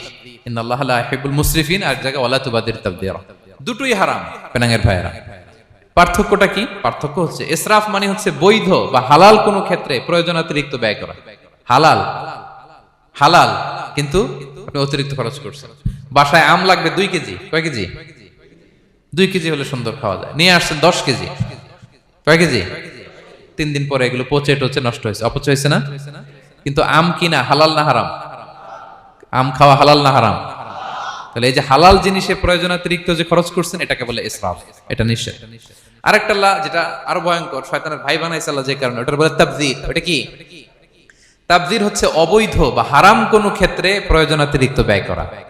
এমনি কাজটা হারাম। এমনি কাজটা কি? বলেন তো, মদ খাওয়া কি? এখন ট্রাক ভর্তি করে মদ নিয়ে আসছেন। নাচানাচির অনুষ্ঠানে ফান্ডিং করা কি? অশ্লীলতা, নৃত্য প্রদর্শনের একটা প্রোগ্রাম হবে নারীদের, এটাতে ফান্ডিং করাটা কি? হারাম। এখানে আপনি হাত খুলে দান করছেন, এটারে বলে তাবযীর। তাহলে ইসরাফও হারাম, তাবযীরও হারাম। 2টার মধ্যে বেশি হারাম হচ্ছে তাবযীর, যে তাবযীরের কারণে আল্লাহ তাআলা তাকে শয়তানের ভাই বলেছেন। তাহলে অপচয়ের সাথে আমাদের কোনো সম্পর্ক, আমরা একটু গলা ফাটিয়ে অপচয়কে নো বলে দিব, আওয়াজ করে বলেন নো। আজকে থেকে আর কোনো অপচয় নাই, আজকে থেকে অপচয় নাই। বিষ্ণুনবী সাল্লাল্লাহু আলাইহি ওয়াসাল্লাম একবার আম্মা জান আয়েশা রাদিয়াল্লাহু তাআলা আনহার ঘরে ঢুকলেন। ফাওয়াজাদা কিসরাতা খুবজিন মুলকাতিন আলাল আরদ, আম্মা জান আয়েশার ঘরে ঢুকেই দেখলেন এক টুকরো রুটি মাটিতে পড়ে আছে। কোথায় পড়ে আছে? ফাগাদিবান নবী, নবী সাল্লাল্লাহু আলাইহি ওয়াসাল্লাম রেগে গেলেন, তিনি রাগান্বিত হলেন, প্রচন্ড রেগে গেলেন। রেগে আম্মা জান আয়েশাকে বললেন, আয়েশা, এই যে আল্লাহর রিজকে তুমি নষ্ট করছো, আল্লাহর রিজিকের মূল্যায়ন করতে শেখো আয়েশা। কোন ঘরে যদি আল্লাহর রিজিক আসে আর ওই রিজিককে যদি মূল্যায়ন করা না হয়, তাহলে সেই রিজিক আর এই ঘরে আসে না। কারণ এই রুটিটা খেয়েই তো তুমি বেঁচেছিলা, ঠিক কিনা? আজকে আমরা যেই রুটিটা, যেই ভাতগুলো ফেলে দিয়ে ডাস্টবিনে, এতটুকু খাইলে আমার কাশ্মীরের ভাইরা বেঁচে যাবে, এতটুকু পাইলেই আমার ফিলিস্তিনের ভাইরা বেঁচে যায়, এতটুকু পেলেই ওই ডাস্টবিনে মারামারি করে যারা খাবার খোঁজে ওরা বেঁচে যায়, ঠিক কিনা? এজন্য বিষ্ণু সাল্লাল্লাহু আলাইহি ওয়াসাল্লাম রেগে গেলেন। বিষ্ণু সবসময় রাখতেন না, রেগে বললেন, আয়েশা, আল্লাহর নেয়ামতের কদর করো, তোমার ঘরে রিজিক আসলে ওটা যদি মর্যাদা না দাও, এই রিজিক তোমার ঘরে আর ঢুকবে না। নট নেসেসারি শুধু খাবারের ক্ষেত্রে, যে কোনো ক্ষেত্রে অপচয় যেন না হয়, অপব্যয় যেন না হয়। আমরা অনেক সময় করে ফেলি, খেতে বসলে অনেক খাবার নিয়ে ফেলি, অর্ডার করতে গেলে দোকানে অনেক অর্ডার করে ফেলি, রেস্টুরেন্টে, কিন্তু এই খাবারগুলো নষ্ট করা যাবে না। ডাস্টবিনে যেন না যায় আপনার কারণে। আপনি কি করবেন? লেফট ওভার ফুড সাথে করে বঙ্গুজে নিয়ে আসবেন। আপনারা তো বঙ্গুজ বলেন নাকি? পেনাঙ্গে কি বলে? বঙ্কুজ। হ্যাঁ, টেক অ্যাওয়ে বা বঙ্কুজ বললে ওরা বঙ্কুজ দিবে, নিয়ে আসবেন, বাসায় এনে রাতে খাবেন, তারপরের দিন খাবেন, অথবা কাউকে দিয়ে দিবেন, কিন্তু খাবার নষ্ট করা চলবে, কারণ ইন্নাল্লাহা লা ইউহিব্বুল মুসরিফিন, আল্লাহ তাআলা অপচয়কারীকে পছন্দ করেন। কথাটা কি বুঝতে পেরেছেন সবাই? আচ্ছা, কয়টা গেল? আর বাকি রইল কয়টা? 5 নাম্বার, খেয়ানতকারী। আমানতের খেয়ানত যে করে, বা বিশ্বাসঘাতক আমানতের খেয়ানত যে করে। অনেক লম্বা কথা, আমি যেহেতু সময় কম শেষ করে দিচ্ছি। ইন্নাল্লাহা লা ইউহিব্বুল খাইনিন, আল্লাহ তাআলা খেয়ানতকারীকে পছন্দ করেন, বিশ্বাসঘাতকতা যে করে। আল্লাহর কথা বাদ দেন, আমাদের সমাজে বলেন, কেউ যদি বিশ্বাসঘাতকতা করে আমরা পছন্দ করব? করব না, তাকে কেউ পছন্দ করে না। ইন্নাল্লাহা লা ইউহিব্বু মান কানা খাওয়ানান আসিমা, পাপী খেয়ানতকারীকে আল্লাহ পছন্দ করেন না। এবং মুনাফিকের আলামত রাসূল সাল্লাল্লাহু আলাইহি ওয়াসাল্লাম বলেছেন, কি দেখে মুনাফিক চিনবা? তিনি বলেছেন 3 জিনিস দেখে মুনাফিক চিনবা। 1, ইযা হাদ্দাসা কাযাবা, মুনাফিক কথা বললে মিথ্যা বলে। কথা বললে কি করে? ওয়া ইযা ওয়াআদা আখলাফা, ওয়াদা করলে খেলাফ করে। 3 নম্বরে ওয়া ইযা আতুমিনা খানা, মুনাফিকের কাছে আমানত রাখলে খেয়ানত করে। আমানতের খেয়ানত, এটা মুনাফিকের আলামত। শুধু মুনাফিকের আলামতই না, এটা কিয়ামতের একটা আলামত। আল্লাহ বলেন, ইন্নাল্লাহা ইয়া'মুরুকুম আন তুআদ্দুল আমানাতি ইলা আহলিহা, আল্লাহ তাআলা আদেশ করেছেন আমানতের যে হকদার তার হাতে তার আমানত পৌঁছে দাও। আদেশটা কার? সবাই বলুন, আদেশ কার? আল্লাহর। আমানতের খেয়ানত এটা মুনাফিকের আলামত এবং কিয়ামতের আলামত। এক বেদুইন এসে রাসূল সাল্লাল্লাহু আলাইহি ওয়াসাল্লামকে বলল, ইয়া রাসূলুল্লাহ মাতা সাআ, কিয়ামত কবে হবে? কি কবে হবে? কিয়ামত কবে হবে? রাসূল সাল্লাল্লাহু আলাইহি ওয়াসাল্লাম বললেন, ইযা দুইয়াতিল আমানাতু ফান্তাযিরিস সাআ, যখন আমানতের খেয়ানত শুরু হবে সমাজে, তখনই কিয়ামত হবে। সে বলল, ইয়া রাসূলুল্লাহ কাইফা ইদাআতুহা, আমানতের খেয়ানত আবার কেমনে হয়? সহজ সরল মানুষ, আমানতের খেয়ানত হয় কেমনে? বিষ্ণু বললেন, ইযা উসিদাল আমরু ইলা গায়রি আহলিহি ফান্তাযিরিস সাআ, যে লোক যেই কাজের যোগ্য নয় তাকে যখন সেই কাজে বসিয়ে দেয়া হবে, তখনই কিয়ামত হয়ে যাবে। এখন এটা আছে না নাই সমাজে? বলেন। হ্যাঁ, যে যেই কাজের যোগ্য না সেই কাজ সে পায় না। সবাই বলেন তো, যে যেই চেয়ারে বসার যোগ্যতা রাখে না, ওই চেয়ারে সে বসে কি বসে না? নেতা হওয়ার যোগ্যতা নাই, নেতা হয়ে গেছে। পদের যোগ্যতা নাই, পদ পেয়ে গেছে। চাকরির যোগ্যতা নাই, ওই যে উপর থেকে ফোন আসছে, ফোনের ঠেলায় চাকরি হয়ে গেছে। দেশেরও 12টা বেজে গেছে। এইভাবেই আমানতের খেয়ানত হয়। প্রিয় ভাইরা, আমানত ব্যাপারটা অনেক বড়। অনেকে মনে করে, আপনারা কি বোরিং হয়ে যাচ্ছেন? আর অল্প, আর ম্যাক্সিমাম 10 মিনিট। প্রিয় ভাইরা, আমানত এই ব্যাপারটা অনেক বড়। অনেকে মনে করে, একজন আমার কাছে একটা মোবাইল রেখে গেছে, বলছে ভাই এই মোবাইলটা আগামী সপ্তাহে এসে নিয়ে যাবে। তো অনেকে মনে এইটাই শুধু আমানত, অনেকে ভালো। বা 10,000 রিঙ্গিট রেখে বলল 3 দিন পরে এসে আমি টাকাটা তোমার কাছ থেকে নিব। তো আপনি দিয়ে দিলেন, এটা তো আমানতদার হলেনি। কিন্তু শুধু এতটুকু আমানত নয় প্রিয় ভাইরা আমার। আল্লাহ তাআলা আমাদেরকে যা দান করেছেন তার সবই আমানত, সবকিছুই আমানত। এই যে আমাকে আল্লাহ জ্ঞান দিয়েছেন, এই জ্ঞানটা আমানত। যাদেরকে আল্লাহ পরিচিতি দিয়েছেন, পরিচিতি এটা আমানত। আমার অর্থ, আমার সন্তান, আমার ক্ষমতা, আল্লাহর দেয়া প্রতিটি নিয়ামতই আমানত। এবং এই আমানতের ব্যাপারে আল্লাহ তাআলা জিজ্ঞেস করবেন। আপনি একটা প্রতিষ্ঠানের প্রধান, এই প্রতিষ্ঠান আপনার কাছে আমানত। আপনি মসজিদের সভাপতি, এই মসজিদ আপনার কাছে আমানত। আপনি চেয়ারম্যান, এই ইউনিয়ন পরিষদটা আপনার কাছে আমানত। কি বলেন? আপনি MP, member of the parliament,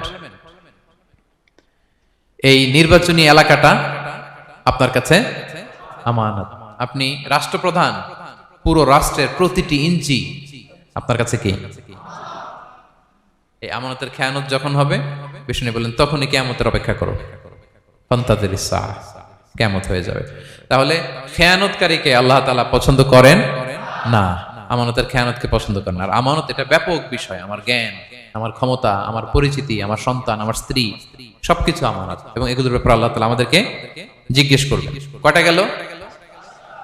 তাহলে খেয়ানতকে আমরা নো বলে দিব, আওয়াজ করে বলেন নো। একটা সাথে আমাদের সম্পর্ক নেই। 6 নম্বরে হচ্ছে ফাসাদ সৃষ্টিকারী, বিশৃঙ্খলা সৃষ্টিকারী। সমাজে যারা বিশৃঙ্খলা সৃষ্টি করে তাদেরকে আল্লাহ পছন্দ করেন না। আল্লাহ বলেন ইন্নাল্লাহা লা ইউহিব্বুল মুফসিদিন, আল্লাহ তাআলা ফাসাদ সৃষ্টিকারীদেরকে কখনো পছন্দ করেন না। সমাজে নানাভাবে, সামাজিকভাবে ফাসাদ, রাজনৈতিকভাবে ফাসাদ, অর্থনৈতিকভাবে ফাসাদ, এই যত ফাসাদ বিশৃঙ্খলা আছে এগুলোর হোতা যারা, তাদেরকে আল্লাহ পছন্দ করে না। নানাভাবে দেখবেন যে সমাজে অনেকে ফাসাদ সৃষ্টি করে। আমাদের বাংলাদেশে কিছুদিন আগে কাঁচামরিচের দাম বেড়ে গেছে না? কেমনে বাড়লো? নিশ্চয়ই কেউ সিন্ডিকেট করছে, নিশ্চয়ই কেউ মজুদদারি করছে, নিশ্চয়ই এখানে কেউ ফাসাদ তৈরি করছে, ঠিক কিনা? প্রতিটি সেক্টরে আপনি খুঁজে দেখবেন ফাসাদ, হ্যাঁ, মারামারি, বিশৃঙ্খলা, ফাসাদ। এই কিছুদিন আগে এক নির্বাচনের প্রার্থীকে ধরে পিটাইছে, সবাই দেখলাম আমরা, তাই না? এটা ফাসাদ হয়েছে না? বিশৃঙ্খলা হয়েছে না? এই আপনি যদি ধরে ধরে বলেন, পরিবারে, সমাজে, রাষ্ট্রে, অর্থনীতিতে, বাজারে, প্রতিটি জায়গায় ফাসাদ আছে না নাই? আল্লাহ তাআলা বলেন ইন্নাল্লাহা লা ইউহিব্বুল মুফসিদিন, এই ফাসাদ সৃষ্টিকারীকে আল্লাহ তাআলা পছন্দ করে না।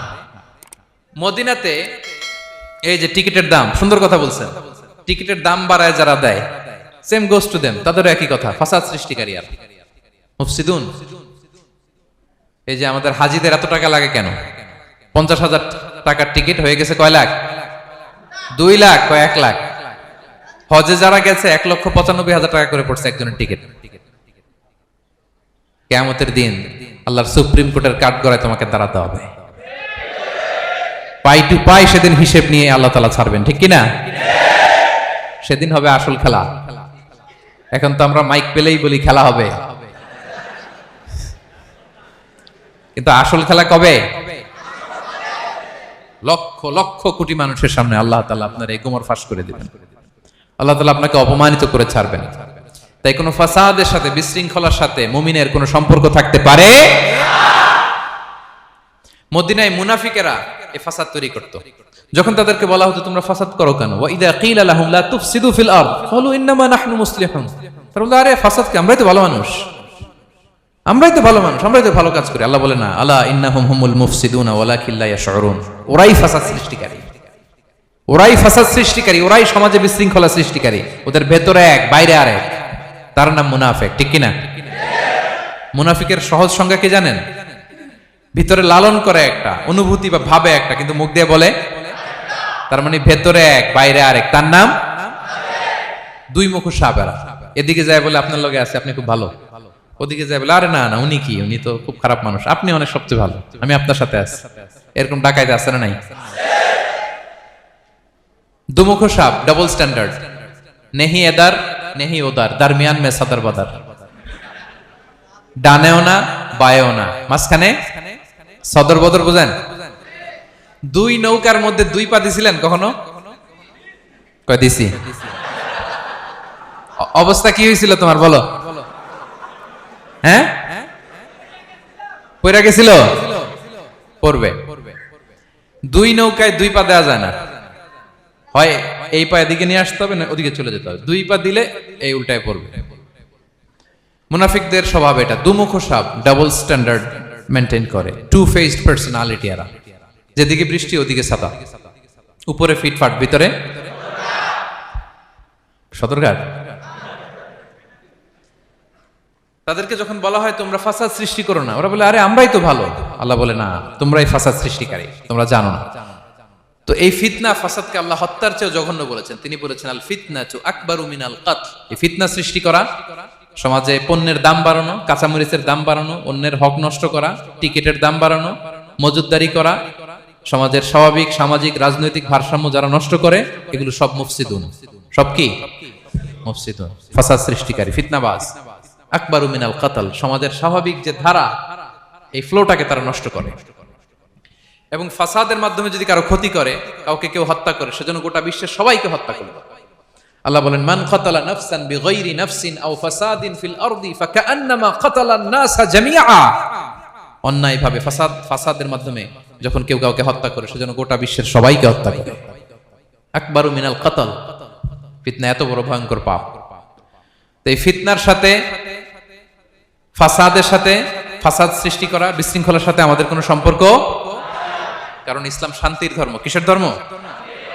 শান্তির ধর্ম। কোনো অন্যায়, বিশৃঙ্খলা, বোমাবাজি, সন্ত্রাসবাদ, টেরোরিজম, এগুলোর সাথে ইসলামের কোনো সম্পর্ক, শান্তির ধর্ম।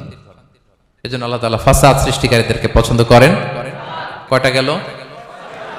সব শেষ হচ্ছে মন্দ কথার প্রচারক। আমার ভাইয়েরা, কি কথা? কোন ধরনের বাজে কথা, মন্দ কথা, অশালীন কথা, অশ্লীল কথা আমরা মুখ দিয়ে উচ্চারণ করব। কোন ধরনের বাজে স্ট্যাটাস, মন্দ স্ট্যাটাস, অশালীন স্ট্যাটাস আমরা ফেসবুকে দিব? কারো এরকম অশালীন স্ট্যাটাস শেয়ার দিব? নেভার, কখনো দিব না। আল্লাহ পছন্দ করেন। আল্লাহ বলেন, লা ইউহিব্বুল্লাহুল জাহরা বিসসুই মিনাল কাউলি ইল্লা মান যুলিম ওয়া কানা আল্লাহু সামিআন আলিমা। কোন খারাপ কথা কেউ প্রকাশ করবে, পাবলিক করবে, ওপেনলি বলে বেড়াবে, এটা আল্লাহ পছন্দ করে না। কিন্তু সে যদি মাজলুম হয় সেটা ভিন্ন কথা। কোন ধরনের অশ্লীল কথা, অশালীন কথা মুমিনের মুখ দিয়ে বেরোতে পারে। রাসূল সাল্লাল্লাহু আলাইহি ওয়াসাল্লামের ব্যাপারে দেখেন, আনাস রাদিয়াল্লাহু কি বলেন? তিনি বলেন, লাম ইয়াকুনিন নাবিয়্যু সাল্লাল্লাহু আলাইহি ওয়াসাল্লাম সাব্বাবান। বিষ্ণু সাল্লাল্লাহু আলাইহি ওয়াসাল্লাম মুখ দিয়ে কোনোদিন কাউরে বকা দেয় নাই, গালি দেয় নাই। ওয়ালা ফাহহাশান, আমার নবী কখনো তার জবান মোবারক দিয়ে অশালীন কথা বলেন নাই। ওয়ালা লাআনান, কাউকে লানত তিনি করেন নাই। সুবহানাল্লাহ পড়েন। তো সেই নবীর উম্মত হয়ে আমরা কোনো খারাপ কথা বলবো? অশালীন কথা? একসাথে বন্ধুরা যখন বসেন আড্ডা দিতে, যে অনেকে অশ্লীল কথা বলে ফেলে, আছে না নাই? বন্ধুরা কি বলেন আপনারা? Cowan Cowan Cowan. তো এই যে একসাথে বসতে যে অনেক সময় অশালীন, অশ্লীল কথাবার্তা অনেকে বলে ফেলে, এদেরকে আল্লাহ তাআলা পছন্দ করে না। এই জাতীয় কথা যেন আমাদের মুখ দিয়ে কখনো বের না হয়। এবং অশ্লীলতার প্রচার যারা সমাজে ঘটায়, আল্লাহ বলে তাদেরকে দুনিয়াতেও আমি লাঞ্ছিত করব, শাস্তি দেব, আখিরাতেও দেব। আল্লাহ তাআলা বলছেন, ইন্নাল্লাযীনা ইউহিব্বুনা আন তাশিআল ফাহিশাতু ফিল্লাযীনা আমানু লাহুম আযাবুন আলীম ফিদ দুনিয়া ওয়াল আখিরাহ। যারা চায় মুমিনদের মাঝে অশ্লীলতা ছড়িয়ে পড়ুক, তাদেরকে দুনিয়া আখিরাতে আমি লাঞ্ছিত করে ছাড়ব। দুনিয়ায় লাঞ্ছিত, আখিরাতেও লাঞ্ছিত। দুনিয়াতেও আযাব, আখিরাতেও। এজন্য অশ্লীলতার সাথে আমাদের কোনো সম্পর্ক নাই। আমরা কোনো অশ্লীল কথা যেন আমরা না বলি। এখন অশ্লীলতার সয়লাভ, নাটকের নামে, সিনেমার নামে, বিনোদনের নামে, আছে না নাই? এই যে ডিভাইস, হ্যাঁ, সয়লাভ, আপনি ঢুকবেন আর বেরোতে পারবেন না, এমন ভাবে আপনাকে এঙ্গেজ করে রাখবে। এগুলোর সাথে মুমিনের কোনো সম্পর্ক আছে না। মুমিন যেটাই করবে ওটা হালাল পন্থায় করবে, ঠিক কিনা? তাই কোনো অশ্লীলতাকে আমরা শেয়ার দিব না। সোশ্যাল মিডিয়ায় কোনো অশ্লীল ভিডিও দেখবো না, শেয়ারও দিব না। কোনো অশ্লীল নাটক, সিনেমা এগুলো আমরা দেখবো না। দিনকে দিন এটা এমন ভাবে গ্রাস করতেছে, আমাদের সমাজটাকে শেষ করে ফেলতেছে এক এক নামে। পত্রপত্রিকা আমরা দেখি এখন নতুন কি আসছে, ওটিটি প্ল্যাটফর্ম। এরপরে কি আসছে, ওয়েব সিরিজ, আছে না নাই? গত কিছুদিন আগে আমি সোশ্যাল মিডিয়া দেখলাম বিভিন্ন জনে স্ট্যাটাস দিচ্ছে, তৈ তৈ তৈ তৈ তৈ, বয়াম পাখি কই। তো আমি ভাবছি হয়তো কোনো বিখ্যাত কবির কবিতা শেয়ার দিচ্ছে। আমি পরে সার্চ দিয়ে দেখি সর্বনাশ, একটা ইন্টারভিউ দেখলাম একজন, এটা নাকি কোন একটা ওয়েব সিরিজ বা মুভি, এই জাতীয় কিছু একটা। তো দেখেন, কবিতার নামে, গানের নামে, সাহিত্যের নামে, সংস্কৃতির নামে, এন্টারটেইনমেন্টের নামে, বিনোদনের নামে এই অশ্লীলতার সয়লাভ, ঠিক কিনা? এই অশ্লীলতার সাথে আমাদের কোনো সম্পর্ক আছে? আমরা যেন মুখ দিয়ে উচ্চারণ না করি এগুলো, ঠিক কিনা? বিষ্ণু বলেন, ইন্নাল আবদা লা ইয়াতাকাল্লামু বিল কালিমাতি মা ইয়াতাবায়ানু ফিহা ইয়াজিল্লু বিহা ইলান নার আবআদা মিম্মা বাইনাল মাশরিক ওয়াল মাগরিব। বান্দা অনেক সময় মুখ দিয়ে এমন কথা মুখ ফসকে বলে ফেলে, এটা যে কত ভয়ঙ্কর, এটা যে তারা জাহান্নামে নিক্ষেপ করবে সে কল্পনাও করতে পারে না। আপনার একটা কথা থেকে আপনি জাহান্নামের অধিবাসী হতে পারেন। এই জন্য সোশ্যাল মিডিয়া ব্যবহারের ক্ষেত্রে আমরা সাবধান। যে কোনো ধরনের গুজব, মিথ্যা কথা, হক্স নিউজ, অশ্লীলতা, স্ক্যান্ডাল, এগুলোর সাথে আমাদের কোনো সম্পর্ক নাই। আমরা সবসময় যেন শালীনতার মধ্যে থাকি, সত্যের পক্ষে থাকি। কথা বুঝতে পেরেছেন? তাহলে কয় শ্রেণীর ব্যক্তিকে আল্লাহ পছন্দ করেন না? 1 নম্বরে সীমা লঙ্ঘনকারী, 2 নম্বরে জালিম, 3 নম্বরে অহংকারী, 4 নম্বর অপচয়কারী। 5 নাম্বার খেয়ানতকারী, আমানতের খেয়ানত। 6 নাম্বার ফাসাদ সৃষ্টিকারী। 7 নাম্বার মন্দ কথা, অশ্লীল কথার যে প্রচার করে। এগুলো যারা করে এদের সাথে আমাদের কোনো সম্পর্ক, এই 7 শ্রেণীর লোককে আল্লাহ তাআলা অপছন্দ করেন। এগুলো কি আমাদের জীবনে থাকবে? এগুলো আমরা কি শুধু হল রুম থেকে বের করে দিব না পুরো জীবন থেকে? পারা যাবে? পারা যাবে? আওয়াজ করে পড়ুন ইনশাআল্লাহ। পেনাঙ্গের ভাইরা, আল্লাহ তাআলা আমাদের সবাইকে কথাগুলো বোঝার ও আমল করার তৌফিক দান করুন। এই আলোচনা যেন আমাদের নাজাতের ওসিলা হয়। আমরা এখানে যেমনি বসলাম, আবারও যেন কোনো তাফসীরুল কোরআনের ময়দানে বসতে পারে, আল্লাহ তৌফিক দান করুন।